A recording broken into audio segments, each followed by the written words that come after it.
no livro do profeta Jonas, no capítulo 4. Nós vamos ler a partir do verso 9.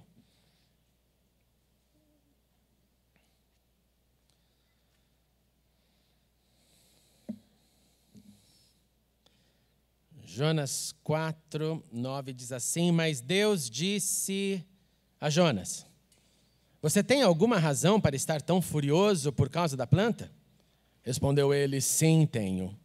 Eu estou furioso ao ponto de querer morrer. Mas o Senhor lhe disse: Você tem pena dessa planta, embora não a tenha podado nem a tenha feito crescer. Ela nasceu numa noite e numa noite morreu. Contudo, Nínive tem mais de 120 mil pessoas que não sabem nem distinguir a mão direita da esquerda, além de muitos rebanhos. Não deveria eu ter pena dessa grande cidade? Oremos uma vez mais, Pai. Dá-nos agora da porção do Teu Espírito. Abra os nossos ouvidos, os nossos corações e fale conosco, pois precisamos de Ti. E oramos em nome de Jesus. Amém, amém. Podem-vos assentar. Nesta manhã nós somos lembrados por esse lindo musical sobre este conhecido profeta que preferiu tomar o seu próprio rumo, fugindo da vontade de Deus, na tentativa de criar um paralelo aceitável no lugar da ordem expressa de Deus. Muitas vezes nós tentamos criar paralelos aceitáveis. Deus disse direita, eu quero esquerda, e tento assim seguir o meu caminho, e assim você também faz. Jonas me traz muitas boas lembranças. Em 1995, eu fui pela primeira vez para Israel, e é um momento inesquecível, a primeira vez. Eu estava lá no exército e cheguei, no momento inicial, tive uma breve folga e fui desbravar a área. E andando, começo a ver placas, eu não sabia onde estava, porque tinha sido transportado num jipe furgão, então eu não tinha janela. Então eu só descobri onde eu estava depois que cheguei.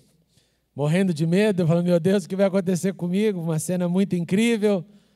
Lembrando do desespero dos meus pais, você é maluco, você vai para lá, você falou, não sou eu, Deus falou para mim.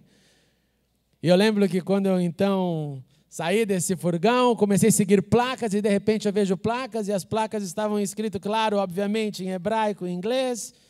E o nome era Jaffa ou Iafo em hebraico, e eu fui seguindo até que me deparei no lugar e ainda não tinha associado o nome em hebraico e inglês ao português. Quando eu começo a ler e percebo que eu estou num porto e fui lendo a história e falei, meu Deus, eu estou em Jope. Eu estou onde o profeta Jonas tomou a sua embarcação para um local contrário. Eu estou em Jope que foi local de trânsito do apóstolo Pedro. Eu estou em Jope, porto de Jope, onde os cedros do Líbano chegaram para a construção do templo. Eu estou em Jope, onde Dorcas, aquela mulher de Deus que morreu e foi ressuscitada pelo poder do Senhor. Eu estou em Jope, onde a igreja primitiva também teve um momento lindo da sua história. Então, quando eu penso em Jonas, eu penso nesses dois momentos. O encontro com aquele mar lindo e a imaginação desse momento do profeta. E também uma frase que me acompanha e que essa semana voltou no meu coração, que era a frase do pastor emérito dessa igreja, já falecido, pastor Ernesto Nini, que no seminário dizia isso muitas vezes. Olha, eu acredito tanto na Bíblia, e vocês devem acreditar na Bíblia ao ponto de... Se fosse Jonas que teria comido o peixe, você, se tiver sanidade mental, deveria acreditar. Porque a Bíblia não mente. Então, nós temos aqui nessa história uma história de fuga. Uma história de um outro plano, uma história de ida para esse local que nós conhecemos como Tarsis, onde Deus olha para o seu profeta e diz de maneira bem clara, vá depressa, vá para Nínive, pregue contra ela, porque a sua maldade subiu até a minha presença. Jonas toma uma nova rota. Jonas prefere um novo caminho, um outro caminho. E a primeira pergunta que eu quero lançar no seu coração é: por que nós preferimos não obedecer a Deus? O nosso relacionamento com Deus, irmãos e irmãs, é assim desde Adão. Nós seguimos um paralelo. Nós escolhemos e nós queremos obedecer somente aquilo que eu entendo, aquilo que eu acho que eu devo obedecer. Aí, usando até essa nossa linguagem nova de informática, eu vou deletar tudo aquilo que eu não quero. Eu obedeço a alguns itens, e os itens que eu não quero obedecer, eu jogo de lado, e os que eu quero obedecer, eu permito, inclusive, que essa obediência gere dentro de mim um pouco de orgulho. Olha, estou obedecendo a Deus. Quando não obedecemos outras demandas, e que isso para mim é incrível, e tentamos justificar o porquê não estamos obedecendo, nós então usamos a nossa justiça. Eu não obedeço, eu não falo que não obedeço, mas não obedeço, e sem falar, eu simplesmente promovo a ideia de que a minha justiça é maior do que a justiça de Deus, por isso que eu não quero obedecer. Eu não obedeço porque a minha análise dos fatos, ela diz para mim que eu não devo obedecer, porque eu analiso e percebo que a situação é crítica e digo, não preciso obedecer. Eu não obedeço, inclusive, às vezes, em nome da minha espiritualidade, com a falsa desculpa, estou orando por isso. Essa para mim é a pior. Quando eu invoco o sagrado dizendo que eu estou orando para saber se devo obedecer, é o máximo quando chegamos a esse ponto. Ao invés de entender que a justiça pertence a Deus, ao invés de entender que o querer do Senhor está conectado com o propósito dEle, e o querer e o propósito de Deus é superior ao meu querer e ao meu propósito. Ao invés de perceber que Deus é quem tem toda a sabedoria, é Ele quem tem todas as respostas. Vamos fragmentar um pouquinho mais. Eu não posso, então, legislar sobre as relações humanas com o conceito que não é dito, mas que em Jonas nós temos isso muito bem manifesto, que é o conceito de olho por olho e dente por dente. Aquele povo foi ruim, então eles merecem a maldade. Eu não posso legislar com olho por olho, dente por dente, porque, primeiramente, esse código ele tem outros componentes de interpretação. Esse código, olho por olho, dente por dente, que às vezes a gente ali no coração mantém uma torcida para ele acontecer, ele também significa compensação. O que é compensação? É mais ou menos assim. João, casado com Isabel, e tem um amigo também que trabalha com ele na vida, e esses dois um dia brigam, esses dois não conseguem conter as suas explosões, um é o pavio curto e o outro também meio esquentado, e um dia há uma briga terrível. E dessa forma, João é assassinado, uma tentativa de assassinato, ele vem o seu amigo tentar matá-lo, não consegue matá-lo, mas deixa-o cego. Deixa-o cego. E João está cego, e João volta para sua casa e não enxerga mais, e aí vem a legislação, olho por olho e dente por dente. O que a gente faz agora com esse que feriu os olhos do João? E a lei da compensação diz que o causador do mal não deve, como imaginaríamos, na maioria dos casos eu percebo isso, que ele deveria ser então cegado, ele vai perder sua visão. Aí foi feito justiça. Não. A compensação nos diz que aquele que causou a cegueira, que feriu os olhos do João, ele vai ter que trabalhar a vida inteira para sustentar não só a sua família, mas a família do João. Porque que bem haveria em cegar também o inimigo e deixar dois cegos que não vão conseguir mais gerar o ganha-pão. Então, isso, nessa interpretação, nesse entendimento desse código, está este perfil que vai além do simplesmente pagar o mal com o mal. Executar a mesma sentença de maldade que alguém fez. E nós, se olhamos para isso e entendemos então que isso não deve ser aplicado, ainda mais na medida do exemplo estabelecido por Cristo, Nós precisamos entender que a nossa análise, que a nossa justiça, que o nosso senso de como alguém deve ser pago pelo mal ou pelo bem que fez ou que faz, não tem nada a ver com Deus. Não há, então, justificativa que possa ser sustentada. Não há amizade que possa ser quebrada perante a cruz de Cristo. E eu e você também fomos convocados para carregar essa cruz. A rejeição de Jonas, a Nínive tinha um fundo, sim. A sua análise era boa, a sua análise era muito humana. Os ninivitas, os assírios, eles tinham uma maldade. Essa maldade era muito clara, eles cultuavam a morte dos seus inimigos. Eles cultuavam a ideia de degolar alguém, de decapitar alguém e pendurar a sua cabeça numa árvore para todo mundo ver o mal que eles haviam feito. Eles tinham como esporte, irmãos e irmãs, caça aos leões.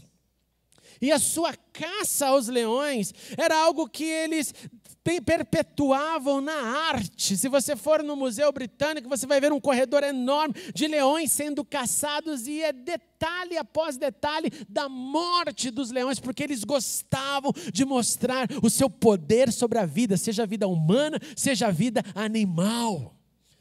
Eles pegavam mulheres grávidas, irmãos, eles abriam um buraco no ventre das mulheres e colocavam gatos selvagens lá, porque eles queriam mostrar o seu poder e a sua crueldade. Quem de nós gostaria de acessar um povo desse com uma mensagem de vida? E a resposta é, no plano humano, somente alguém que detectaríamos como alguém que não tem um juízo perfeito. Mas no plano da espiritualidade existe um Deus que diz, eu quero também demonstrar a minha graça, sim, graça e misericórdia no Antigo Testamento, compaixão, amor, benignidade, porque a matemática de Deus não é a minha matemática e nem a sua, minha matemática é de quem merece, e a de Deus é todos aqueles que Ele quer tocar e visitar e salvar, é com Ele, é Ele quem manda. Para Jonas a consequência veio e veio rápida, veio com o sobrenatural de Deus, o Deus que toca o mar, o Deus que faz rugir as marés, os ventos, e o Deus que também quebranta o coração do homem. E ao perceber então esse toque no coração, eu acho que é comigo, eu sou o problema, ele tem uma ação maravilhosa. Eu não sei se você já percebeu isso nessa história, mas Jonas reconhece no momento da crise a sua identidade, e a sua identidade reconhecida é que ele era um adorador do Senhor em fuga. Ele diz, eu sou um adorador de Deus. Ele reconhece o seu pecado e ele voluntariamente faz algo fantástico. Ele se oferece como sacrifício. Ele se nomeia, eu sou então agora oferenda para apaziguar a Deus. Porque gente que não fez nada para merecer a punição não deve morrer. O que nós aprendemos, irmãos e irmãs? Que Jonas tentava ser justo com aqueles que não tinham feito mal para ele. O problema dele era também o nosso problema. O nosso problema é ter amor e ter justiça para quem nos causou mal, correto? O nosso problema não é orar por quem nos faz bem. O nosso problema é orar e abençoar quem nos faz mal. O problema de Jonas, então, é o nosso problema. Ele, então, se voluntaria, ele é lançado no mar e o Senhor aceita a oferta. O Senhor aceita a oferta, o Senhor apazigua o mar.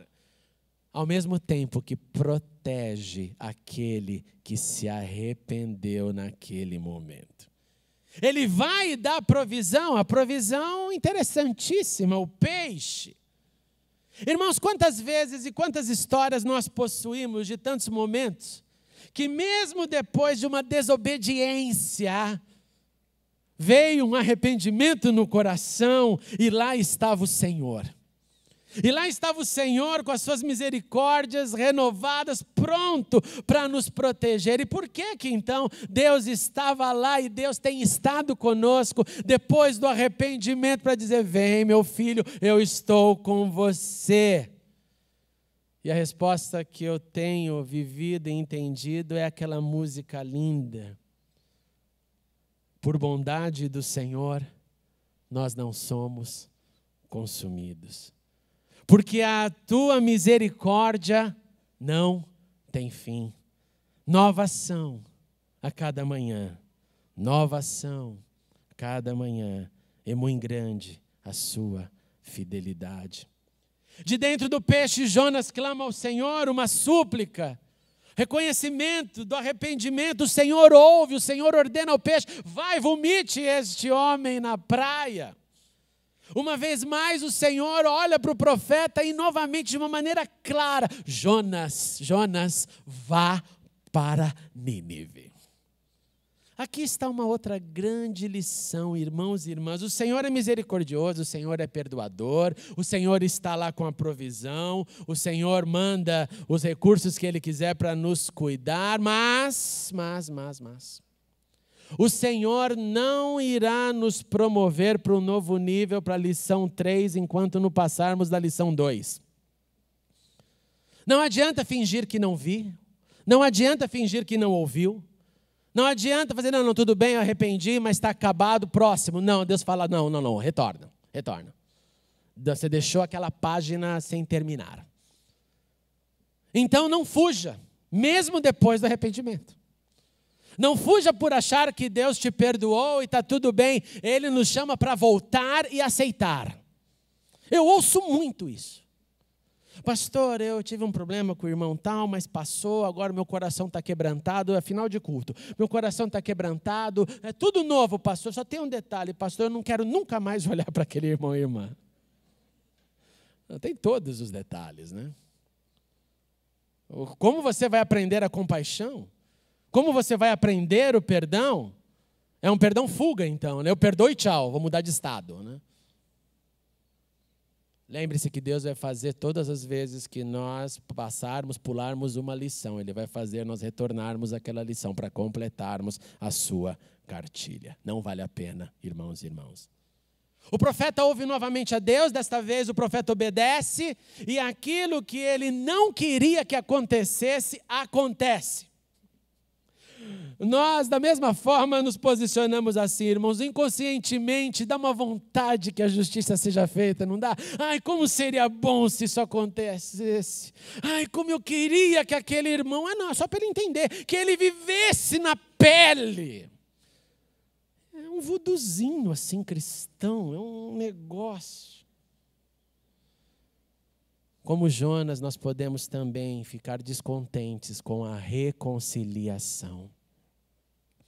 E nós não podemos ficar contentes com a ausência da reconciliação. Nós podemos, como Jonas, ficar enfurecidos. Nós podemos sustentar que não, fulano merecia justiça. Os ninivitas mereciam justiça, Senhor. E justiça é olho por olho e dente por dente. Justiça é feriu com ferro será ferido.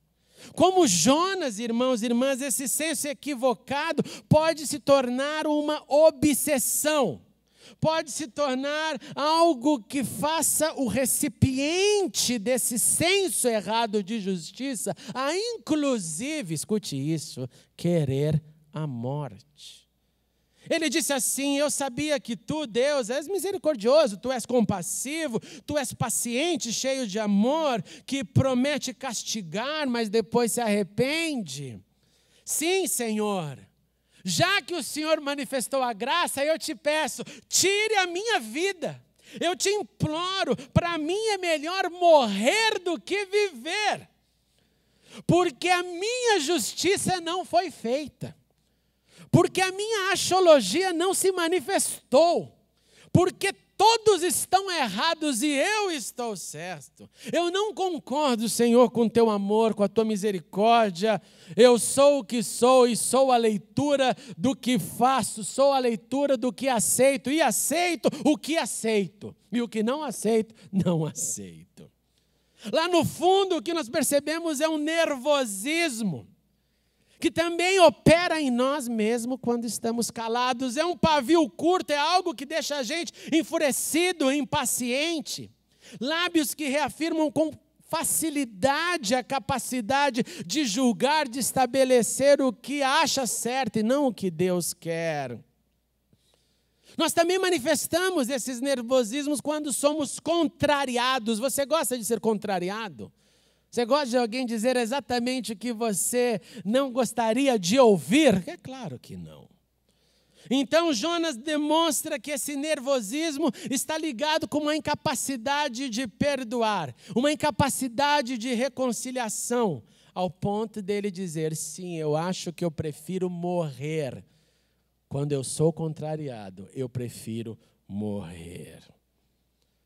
Ele continua nervoso, então, até o final do livro, pela cidade que se arrependeu. Ele continua nervoso porque Deus é misericordioso e Deus trata gente ruim com misericórdia. E no gente ruim eu me coloco como o primeiro da lista. Jonas continua nervoso porque um dia a sombra de uma planta cobria sua cabeça e no outro dia não cobria mais. E ele flutua entre vida e morte numa facilidade tranquila. Porque se ele for contrariado, que acabe o mundo. O livro de Jonas, irmãos e irmãs, reafirma o antagonismo que é manifestado no relacionamento entre Deus e o homem. De um lado está o homem, de um lado está Jonas, de um lado está você e eu, e todos nós, com as nossas iras, com os nossos sensos de justiça própria, com as nossas análises carnais, com o nosso jeito de viver e morrer. O Jonas não está sozinho, nós estamos com ele. Do outro lado está Deus, justo, compassivo, misericordioso, cheio de graça. Lado que nós só gostamos quando é para nós recebermos. Mas quando é para nós darmos, aí não é bem assim. De um lado está a vontade de fugir e obedecer somente o que reafirmar os meus interesses. É meu interesse, eu faço. E falo para todo mundo. E se for interesse de Deus que eu não entendo, Senhor, levante alguém. Levante alguém. O nervosismo de Jonas é o nervosismo de todos nós. Mesmo você que se acha bem manso. Mesmo você que não explode, mas dentro o vulcão já explodiu 3 vezes. Do controlado ou do descontrolado. Portanto, amados irmãos,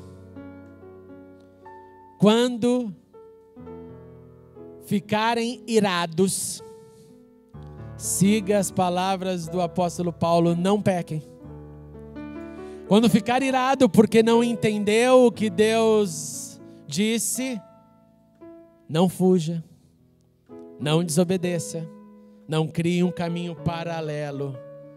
Pelo contrário, apaziguem a tua ira antes que o sol se ponha. Eu sei que isso é uma utopia dos novos céus e da nova terra. Mas esse é o comando do Senhor para nós. Que possamos ser um povo que apazigua a ira, que traz paz antes que o sol se ponha. Se abra para a experiência de se tornar nesta manhã um pouco mais como Deus. Deus que é misericordioso. Deus que é bom. Deus que é bondoso. E assim sendo, nós iremos remover o local de domínio do diabo, como Paulo escreveu, não deem lugar ao diabo. Não deem lugar pela desobediência, pela fuga, pelo paralelo, pela justiça própria. Sejamos como Deus, como foi manifesto em Cristo Jesus. Nós vamos ficar de pé e nós vamos cantar essa canção. Canção que nos relembra sobre a necessidade de que todos necessitam dele. E depois nós vamos orar em espírito de oração. Cantemos.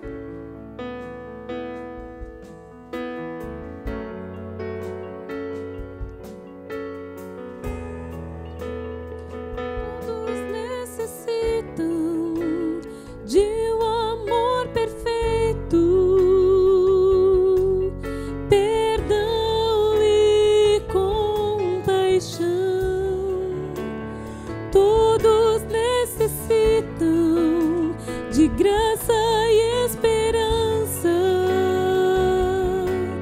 de um Deus que salva.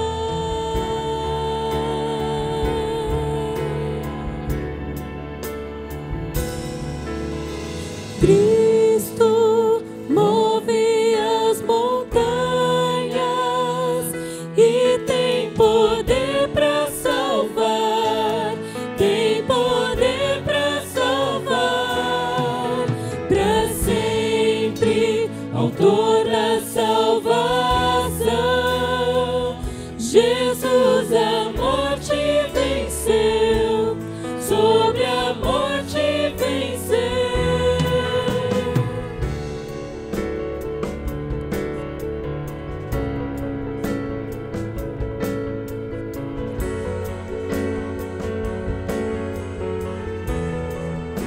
Aceita com meus medos, falhas e temores,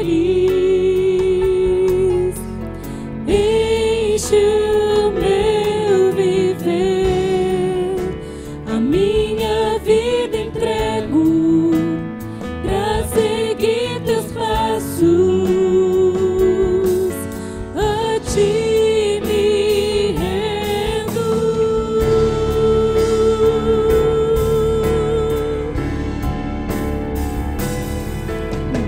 Cristo move as montanhas e tem poder para salvar, tem poder para salvar, para sempre, autor da salvação.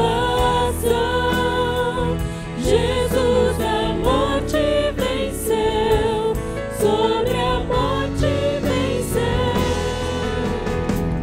Possa o mundo ver brilhar a luz, cantamos para a glória do Senhor Jesus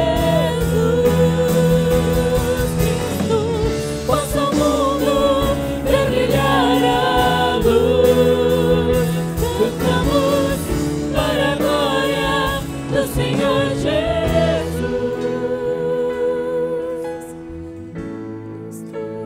Move as montanhas e tem poder para salvar, tem poder para salvar, para sempre, autor da salvação. Jesus a morte venceu, sobre a morte venceu. Sim, Jesus, ajuda-nos a sermos filhos obedientes à Tua voz, mesmo quando não houver a compreensão ou aceitação da Tua vontade. Ajuda-nos a controlar o nosso nervosismo, seja daquele ou daquela que explode ou daquele que consegue se controlar. Ajuda-nos, Deus, para que possamos ter um espírito manso, uma palavra branda, um ato de reconciliação perene sobre nós, para que dessa forma, Senhor, possamos proclamar a Tua luz a todos. Pai, que a lição, que o testemunho de Jonas, que essa história que nos inclui, Senhor, que revela também aquilo que somos, possa nesta manhã, pelo poder do Espírito Santo, vivificar em nós um desejo de obedecer e obedecer mais e mais a Tua palavra, o Seu comando, a Sua ordem. Em nome de Jesus, Senhor, ajuda-nos, para que também, Senhor, no obedecer possamos ser moldados e nos tornarmos mais e mais como Cristo Jesus, Senhor da nossa vida. Ajude, Senhor, cada um que viva nesse up and down, nessas explosões que acabam separando pessoas, amizades, causando conflitos. Ajude-nos, Senhor, todos os dias da nossa existência, ser uma comunidade de gente que perdoa, que inclui, que briga para reconciliar e não briga para separar.